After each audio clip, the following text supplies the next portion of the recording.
House Financial Services Committee member Dan Meuser joins us now. Congressman, what is the plan for health care in the new year? Ashley, good to be with you. Happy New Year. Well, we passed the bill in the House. Senate needs to take it up. We like that bill quite a bit. I do think it could use some improvement. And we shall see if we work out some additional extensions. But look, we're not in the business either of doubling down on failure. We truly need to make an affordable healthcare plans for Americans.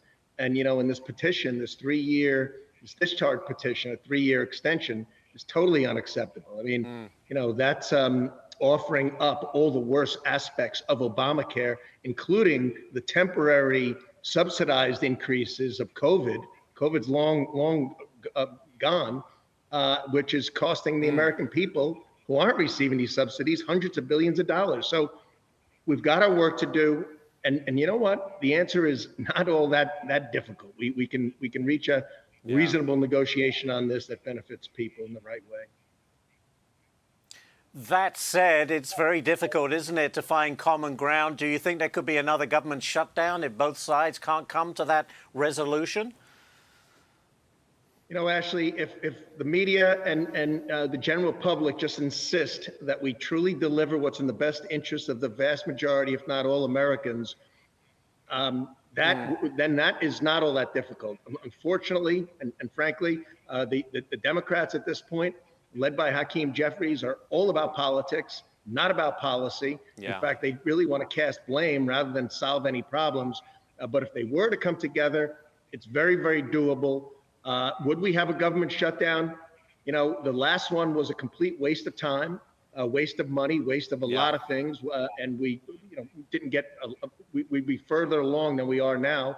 So I just hope they're not foolish enough or, political enough to do something like that. What we should do is deliver for the American people and then fight to see who gets the credit for creating a strong economy, healthcare that works, lower premiums, national security at the level that should be, and a stronger America. Then let's fight to see who deserves that credit. And that party who wins that battle should win the midterms. And you know what? I think it's going to be the Republicans.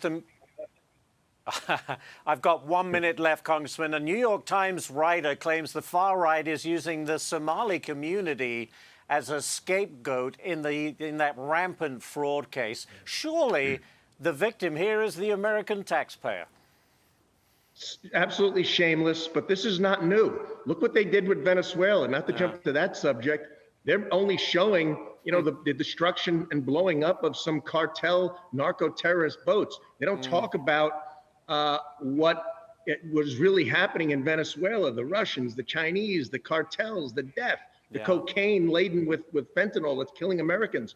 They're not showing that side, just like in Minnesota. Are you kidding me? This could be the largest waste, abuse, and scandal and fraud in the history of our country. And that we're following lawlessness, not individual people. The lack of character well over the proverbial nationality or color of the skin. It's an outrageous claim for too much of the media to be making, by the way. We'll have to leave it right there, but great stuff as always. Congressman Meuser, thank you, sir, and Happy New Year.